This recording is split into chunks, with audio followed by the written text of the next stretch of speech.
Joining us today is Cameron Barnes, Director Health Information Services, Cabrini Health, who'll be speaking at IIR's Clinical Documentation, Coding and Analysis Conference, which takes place on the 24th to 25th of February 2011 in Melbourne.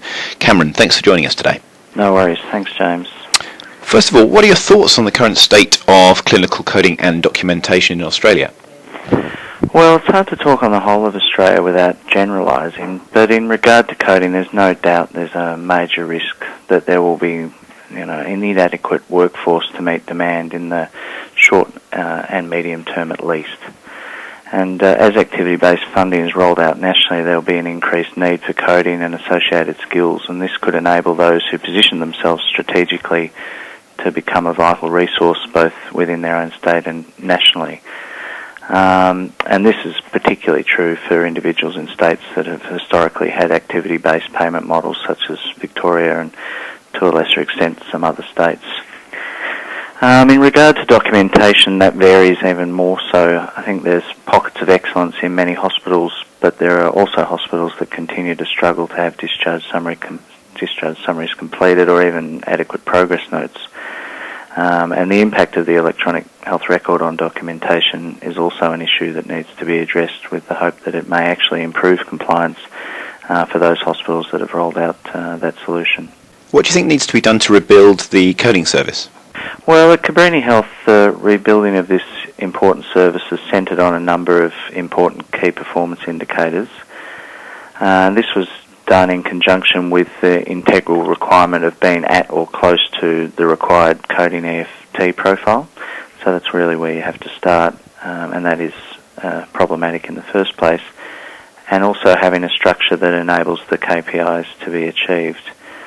So these KPIs relate to a weekly invoice pending amount, financial returns post-auditing, monthly completion of coding targets, PIC results, daily throughput statistics, and also the percentage of records audited that have changed. So there's a whole suite of things that we've put together to really try to assess the level of service that we're providing. What are the coding challenges in a private not-for-profit setting? Well, look, the challenges are often very similar to what other hospitals are experiencing currently, but coming from a public setting that I have, there's just nuances that have been a new challenge for me as a director. And this has largely been related to the weekly invoice pending, as the importance of cash flow in a private hospital is something that I was not used to in public hospitals. Also, some of the nuances of dealing with health funds are also a challenge and something that I'm still trying to truly understand. It's a pretty complex world. And another major challenge is the issue of medical documentation. Private hospitals are historically poor, and we're no different to that, really. So we sort of think we're on a long and windy uphill road to try and improve this, and we've started the journey, but we're certainly not all the way that we want to be in that respect. And what do you believe to be the major coding and documentation challenges for the future? Well, at Cabrini, as I mentioned, we're still in our infancy in regard to some of the initiatives we've implemented. The challenge in the medium term is to refine the initiatives that we've implemented and then to broaden our scope. So I suppose get better at what we're doing now and then increase what we are doing to a level that we really want to be.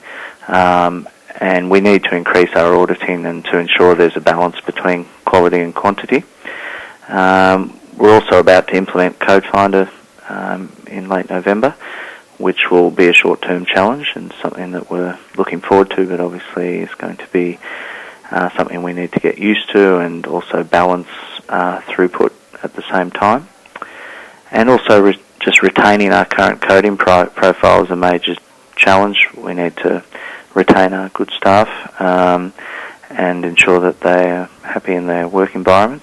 In the longer term, I'd like to face the problem of endeavouring to manage the electronic health record and its impact on coding, and we've got plans for implementation of an EHR in the medium to longer term, so that's something that is going to be a big challenge for us.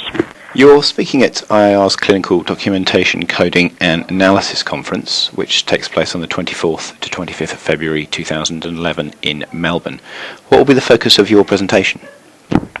Look, the focus of my presentation, James, will be largely on what I've talked about so far in this interview, the differences and similarities between operating any coding service in any hospital, and more importantly, some ideas that attendees can take back to their workplace and implement, and thank me for generously later for all the good ideas they've taken from my presentation. So that's really what I'll be focusing on, just getting the basics right, and then seeing where we can improve on them, and maybe doing some initiatives that are worth replicating in other hospitals.